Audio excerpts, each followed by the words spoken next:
नमस्कार, स्वागत है आपका डॉक्टर साहिब में और मैं हूं आपके साथ सौम्या राठी। आज के एपिसोड में हम ये जानने वाले हैं कि ठंड के दिनों में मानसिक तनाव के केसेस क्यों बढ़ जाते हैं, लोग डिप्रेशन के शिकार क्यों बनने लगते हैं। और ये सारी चीज़ें समझाने के लिए इस वक्त मेरे साथ बैठे हैं डॉक्टर राजीव रंजन, जो कि बिहार के सबसे जाने माने और भरोसेमंद फिजिशियंस में से एक हैं। सबसे पहले डॉक्टर साहब नमस्कार, बहुत बहुत स्वागत है आपका। बहुत बहुत धन्यवाद। डॉक्टर साहब, विंटर ब्लूज़ यानी कि ठंड के दिनों में ज़्यादा मानसिक रूप से परेशान होने के केसेस ज़्यादा बढ़ने लगते हैं, लोग मानसिक रोगों से ज़्यादा ग्रसित हो जाते हैं, ऐसा क्यों होता है? सौम्या जी, बहुत ज्वलंत समस्या की ओर आपने ध्यान इंगित किया है।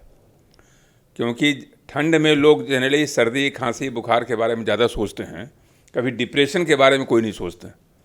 लेकिन ये विंटर ब्लू एक नोन इंटाइटी है और ऐसा है कि हर आदमी तो नहीं कर सकते, मतलब बहुत सारे व्यक्ति इससे जब परेशान होते हैं तो उनकी तबाही का मंजर ये होता है कि वो उनका काम में मन नहीं लगता है, दिन भर थकान थकान लगता है। सिम्टम जो उसका है, बहुत ज़्यादा नींद आती है।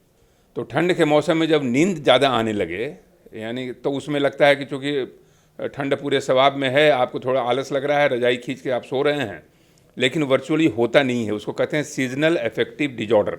नींद का ज़्यादा आना, थकान ज़्यादा होना, सुस्ती का होना, भूख बहुत ज़्यादा लगना, खूब खाते हैं लोग, मोटे हो जाते हैं, ऊर्जा की कमी होती है, दिन भर सोए मिलते हैं, काम करने की इच्छा बिल्कुल ख़त्म हो गई। जो भी आनंद वाली चीज़ थी उनको पहले, जो जिस काम करने में उनको आनंद आता था, वो काम अब वो नहीं करते हैं, बल्कि सिर्फ एक ही आनंद की वस्तु रहती है, वो खाने की। लेकिन खाना वो आनंद के लिए नहीं खाते हैं, क्योंकि वो डिप्रेशन रहता है तो वो खाना शुरू कर देते हैं और बदले में उनको मिलता है मोटापा। अगर ब्लड शुगर है तो ब्लड शुगर का बढ़ना, अगर हाइपरटेंशन है तो हाइपरटेंशन का बढ़ना। तो ये सीजनल अफेक्टिव डिजॉर्डर विंटर के आते आते ये घर कर जाता है, इससे सावधान रहना चाहिए। जी डॉक्टर साहब, ठंड में अक्सर लोग ऐसी जो स्थिति आप समझा रहे हैं उसे आलस समझ लेते हैं, तो ये कैसे समझे कि आलस नहीं है, आप मानसिक रूप से परेशान हो रहे हैं?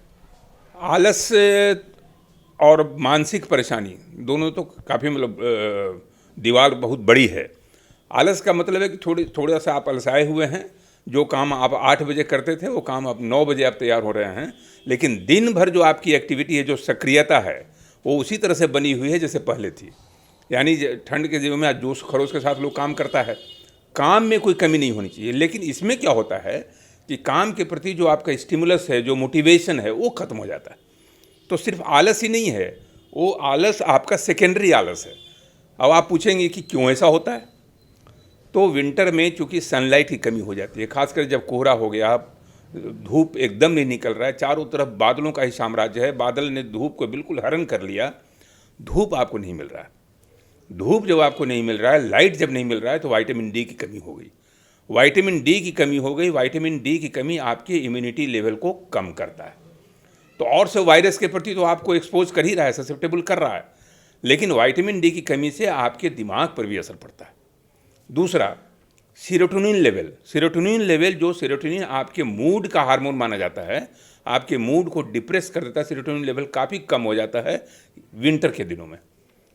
तीसरा, जो मेलाटोनिन होता है, मेलाटोनिन, इसको स्लीप हार्मोन हम कहते हैं, मेलाटोनिन में भी डिस्टर्बेंस होता है। तो या तो स्लीप की कमी या बहुत ज़्यादा स्लीप का होना, तो ये सब फैक्टर्स हैं, मेलाटोनिन, सीरोटोनिन, विटामिन डी, कुल मिला जुला के लबोलुबाब ये है सौम्या जी कि सब मिला जुला के एक डिप्रेशन का फ्रेमवर्क तैयार करते हैं और आप उसके दलदल में ग्रस्त होते चले जाते हैं जी। तो इसका ध्यान रखना चाहिए।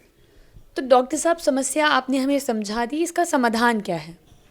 समाधान इसका कोई खास नहीं है। समाधान इसका यही है कि जैसे ही धूप आए मैक्सिमम लाइट का सेवन करें, क्योंकि भगवान के दिया हुआ प्रदत्त जो धूप है, जो सूरज की रोशनी है, उससे बड़ा ऊर्जा का भंडार दूसरा नहीं हो सकता है। उसमें भरपूर मात्रा में विटामिन डी है।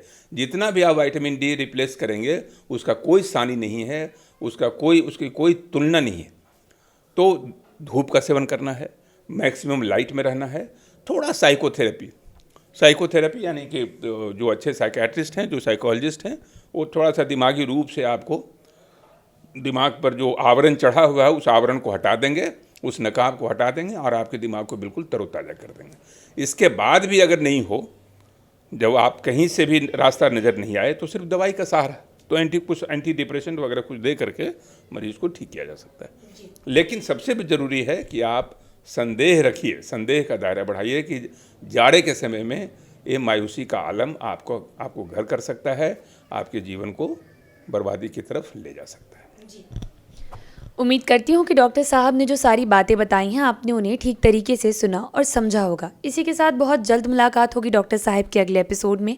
तब तक के लिए अगर वीडियो को फेसबुक पर देख रहे हैं तो पेज को लाइक करें, यूट्यूब पर देख रहे हैं तो चैनल को सब्सक्राइब करें। कमेंट सेक्शन या मेल बॉक्स के माध्यम से आप हमें बता सकते हैं कि डॉक्टर साहब से आपके और क्या सवाल हैं। धन्यवाद।